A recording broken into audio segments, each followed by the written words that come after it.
వార్త అంటే ద్వేషమేనా? వార్త అంటే విధ్వంసమేనా? వార్త అంటే రాజకీయమేనా? వార్త అంటే సెలబ్రిటీల వివాదాలేనా? వార్త అంటే నేరాలు ఘోరాలేనా? కాదు, కానే కాదు. నెగటివిటీ మాత్రమే వార్త కాదు. వార్త సమాచారాన్ని ఇవ్వాలి. వార్త ఆహ్లాదకరంగా ఉండాలి. అందుకే విజేతల సక్సెస్ స్టోరీస్, అబ్బురపరిచే టెక్నాలజీ, వైద్య రంగంలో సరికొత్త ఆవిష్కరణలు, ప్రజలకు మేలు చేసే పథకాలు, మనసుకు ఆహ్లాదాన్నిచ్చే అద్భుత దృశ్యాలు, పర్యాటకం, వినోదం, సాహసం అన్నీ మంచి వార్తలే. మనసును హత్తుకునే వార్తలే. రోజంతా నెగిటివ్ న్యూస్తో విసిగిపోయిన మీకు పాజిటివ్ న్యూస్ను అందించే సరికొత్త ప్రయత్నమే మా ఈ గుడ్ న్యూస్ ప్రోగ్రామ్. ఇంకెందుకు ఆలస్యం, ఇవాల్టి గుడ్ న్యూస్ చూసేద్దాం. శబరిమల అయ్యప్ప స్వామి భక్తులకు ట్రావెన్కోర్ దేవస్థానం బోర్డు గుడ్ న్యూస్ చెప్పింది.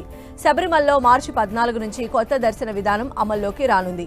ఇకపై శబరిమలలో 18 మెట్లు ఎక్కగానే భక్తులకు స్వామివారి నిజ దర్శనం ప్రాప్తించేలా కొత్త నమూనాను ఆలయ అధికారులు రూపొందించారు.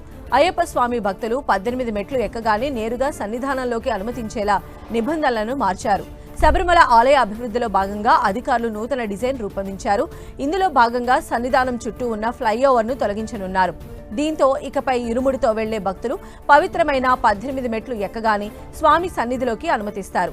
ఇప్పటి వరకు 18 ఎక్కగానే భక్తులను ఎడమవైపుకు మళ్లించేవారు. అక్కడి నుంచి 500 మీటర్ల దూరం ఉండే ఫ్లైఓవర్ మీదుగా సన్నిధానం చేరుకోవాల్సి వచ్చేది.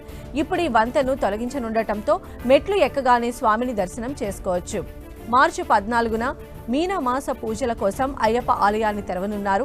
అప్పుడు ఇరుముడితో వెళ్లే భక్తులు 18 మెట్లు ఎక్కగానే నేరుగా ధ్వజస్తంభానికి ఇరువైపులా 2 లేదంటే 4 లైన్ల దారిలోకి అనుమతిస్తారు.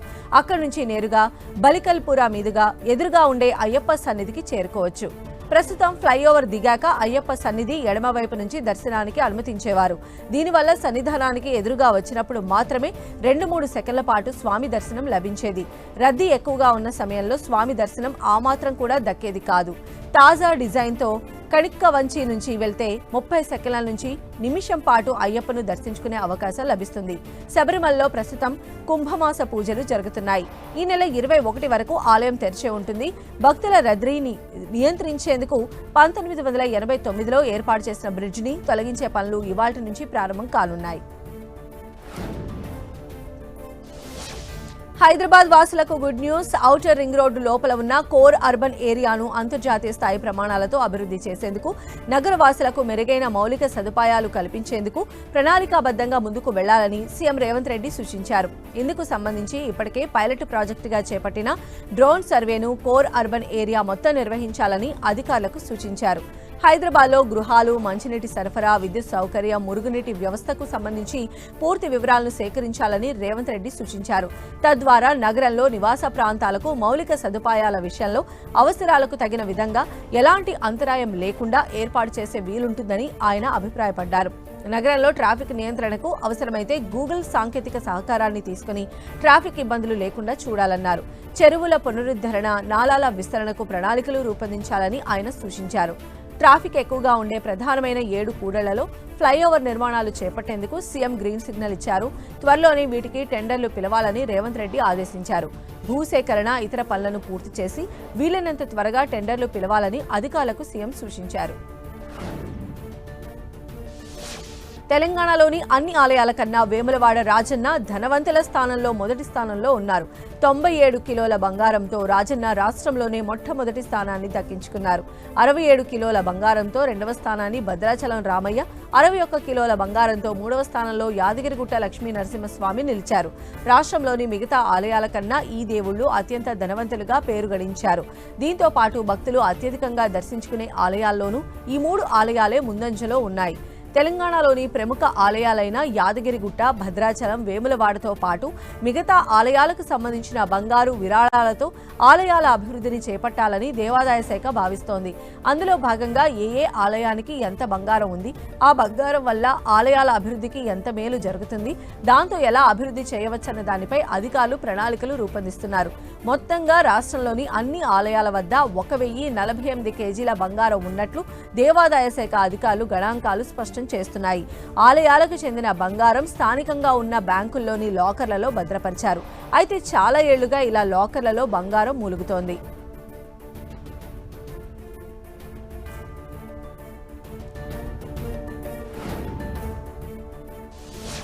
ప్రముఖ యూపీఐ పేమెంట్ అయిన గూగుల్ పే వినియోగదారులకు శుభవార్త చెప్పింది. యూపీఐ పేమెంట్ మెథడ్ తెలియాలి అంటే ఎంతో కొంత చదువుకొని ఉండాలి. చదువు లేని వారికి ఈ ఫీచర్స్ వాడాలి అంటే కష్టతరం అయ్యేది. ఇకపై చదువుకొని వారు కూడా పేమెంట్స్ చేసేలా జీపే సరికొత్త ఫీచర్ను అందుబాటులోకి తీసుకురానుంది. అతి త్వరలో ఏఐ ఫీచర్ అందుబాటులోకి తీసుకురానున్నట్లు గూగుల్ సంస్థ ప్రకటించింది. ఈ ఫీచర్ను ఉపయోగించి వాయిస్ కమాండ్స్ ద్వారా పేమెంట్స్ చేయవచ్చని తెలిపింది. అదేవిధంగా అన్ని భారతీయ భాషలను ఇందులో ఇంక్లూడ్ చేసేలా గూగుల్ సంస్థ ప్రయత్నాలు చేస్తోంది.